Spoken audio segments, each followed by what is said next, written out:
ಮೊನ್ನೆ ನಮ್ಮ ಚಿಕ್ಕಮಗಳೂರಲ್ಲಿ ನಡೆದ ದತ್ತ ಜಯಂತಿ ಹೇಗಿರುತ್ತೆ ಅಂತ ಎಲ್ರಿಗೂ ಗೊತ್ತಿರುತ್ತೆ. ಹಾಗೆ ಬೆಳಿಗ್ಗೆ ನಾನು ನನ್ನ ಫ್ರೆಂಡು ಕರೆಕ್ಟ್ ಆಗಿ ಮನೆಯಿಂದ ಒಂದು 8 ಗಂಟೆ ಅಷ್ಟೊತ್ತಿಗೆ ಹೊರಟ್ವಿ. ಬಾಳೆಹೊನ್ನೂರಿಗೆ ಹೋಗಕ್ಕೂ ಅಲ್ಲೂ ಸ್ವಲ್ಪ ಜನ ಫ್ರೆಂಡ್ಸ್ ಸಿಕ್ಕಿದ್ರು. ಎಲ್ಲಾ ಗಾಡಿಗೆ ಫ್ಲಾಗ್ ಕಟ್ಕೊಂಡು ಬಾಳೆಹೊನ್ನೂರಿಂದ ಹೊರಟ್ವಿ. ಭದ್ರಾ ನದಿ ದಾಟಕ್ಕೂ ಬಾಳೆಹೊನ್ನೂರಿಂದ ಹೋಗೋ ಗಾಡಿಗಳಿಗೆಲ್ಲ ಸ್ಟಿಕ್ಕರ್ ಹಾಕಿ ನಂಬರ್ ನೋಟ್ ಮಾಡಿ ಕಳಿಸ್ತಾ ಇದ್ರು. ಅದೆಲ್ಲ ಮುಗಿಸ್ಕೊಂಡು ಡೈರೆಕ್ಟ್ ಆಗಿ ಕಡಬೇರೆ ಕಡೆ ಹೊರಟ್ವಿ. ಹಾಗೆ ಅಲ್ಲೇ ತಿಂಡಿ ಎಲ್ರಿಗೂ ಅರೇಂಜ್ ಮಾಡಿ ಇಟ್ಟಿದ್ರು. ತಿಂಡಿ ತಿಂದು ಡೈರೆಕ್ಟ್ ಆಗಿ ನಾವು ಕಡಬೇರೆ ಬಸ್ ಸ್ಟ್ಯಾಂಡ್ ಹತ್ರ ಹೋದ್ವಿ. ಅಲ್ಲಿ ಕರ್ಪೂರ ದೀಪ ಎಲ್ಲ ಹಚ್ಚಿ ಇನ್ನು ನೆಕ್ಸ್ಟ್ ಲೆವೆಲ್ ಆಗಿ ಮಾಡಿದ್ರು. ತುಂಬಾ ಎದ್ ಕಾಣಿಸ್ತಾ ಇತ್ತು. ಅದನ್ನೆಲ್ಲ ನೋಡ್ಕೊಂಡು ಡೈರೆಕ್ಟ್ ಆಗಿ ಅಲ್ಲಿಂದ ಹೊರಟ್ವಿ ನಾವು. ಬಾಯ್ಸ್ ಎಲ್ಲ ಫುಲ್ ಎಕ್ಸಾಸ್ಟ್ ಹಾಕೊಂಡು ಸೌಂಡ್ ಕೊಡ್ತಾ ಇದ್ರು ಜೋಶಲ್ಲಿ. ಅಲ್ಲಿಂದ ಡೈರೆಕ್ಟ್ ಅರೆನೂರ್ ಹತ್ರ ಬರ್ತಾ ಎಲ್ರಿಗೂ ಪಾನ್ಕ ಮತ್ತೆ ತಿಂಡಿ ಕೊಡ್ತಾ ಇದ್ರು. ಹಾಗೆ ರೋಡಲ್ಲಿ ಯಾರೇ ಹೋಗ್ತಿದ್ರು ಎಲ್ಲರನ್ನು ಕರ್ದ್ ಕೊಡ್ತಾ ಇದ್ರು. ಎಲ್ರು ದತ್ತಪೀಠಕ್ಕೆ ಕಾರು ಬೈಕಲ್ಲಿ ಹೋದ್ರೆ ಇವರು ಟ್ಯಾಕ್ಟ್ರಿಲಿ ಹೋಗ್ತಾ ಇದ್ರು. ಅದಂತೂ ಇನ್ನು ನೆಕ್ಸ್ಟ್ ಲೆವೆಲ್ ಆಗಿ ಕಾಣಿಸ್ತಾ ಇತ್ತು. ಹಾಗೆ ಚಿಕ್ಕಮಗಳೂರ್ ಹತ್ರ ಬರ್ತಾ ಎಲ್ಲ ನಮ್ನೆ ನೋಡ್ತಾ ಇದ್ರು. ನೋಡ್ಕೊಂಡು ಬೈತಾ ಇದ್ರ ಖುಷಿ ಪಡ್ತಿದ್ರ ಗೊತ್ತಿಲ್ಲ ಬೈಕ್ ಸೌಂಡಿಗೆ.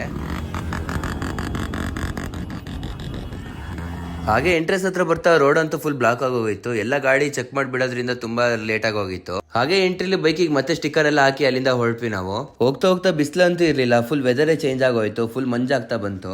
RX ಬೈಕಲ್ಲಿ ಹೋಗೋದೇ ಏನೋ ಒಂಥರ ಮಜಾ ಅಂತ ಹೇಳ್ಬೋದು. ಹಾಗೆ ಹೋಗ್ತಾ ಸೈಡ್ ಅಲ್ಲಿ ಗುಡ್ಡದ ವ್ಯೂ ಅಂತೂ ಇನ್ನು ನೆಕ್ಸ್ಟ್ ಲೆವೆಲ್ ಆಗಿ ಕಾಣಿಸ್ತಾ ಇತ್ತು. ಆ ಕ್ಲೌಡ್ಸಿಗೂ ಆ ಬೆಟ್ಟದ ಮೇಲೆ ಲೈನ್ ಆಗಿ ಹತ್ತುತ್ತಿದ್ದ ಗಾಡಿ ಅಂತೂ ಇನ್ನು ನೆಕ್ಸ್ಟ್ ಲೆವೆಲ್ ಆಗಿ ಕಾಣಿಸ್ತಾ ಇತ್ತು. ಹಾಗೂ ಈಗ ಮೇಲ್ ಬಂದ್ವಿ. ಮೇಲ್ ಬರೋಕ್ಕೂ ಮಂಜ್ ಹೆವಿ ಇರೋದ್ರಿಂದ ತುಂಬಾ ಚಳಿ ಸ್ಟಾರ್ಟ್ ಆಯ್ತು.